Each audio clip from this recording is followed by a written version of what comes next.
Zvonec. Izdelovalcem kovanih zvoncev pravimo zvončarji. Kovani zvonci se največkrat imenujejo kravji zvonci, čeprav jih obešajo okoli vratu tudi ovcam, kozam in konjem. Zvonci so narejeni iz železne pločevine, od vrha pa imajo pripet kembelj.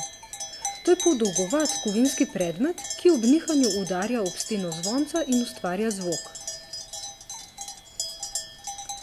Kovane zvonce največkrat pripenjajo živini okoli vratu. Tako imenovani vodnici, ki nosi zvonec, sledi cela čreda. Pastirju pa oglašanje zvonca pove, kje v planini se nahajajo živali.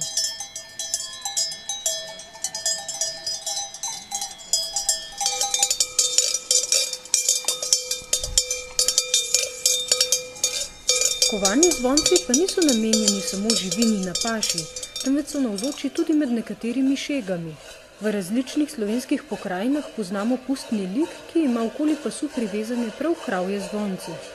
Na splošno najbolj znan tak pustni lik je ptujski kuren, vendar tudi sorodni liki s pozvanjanjem ustvarjajo posebno, včasih že malo strašljivo pustno zvočnost.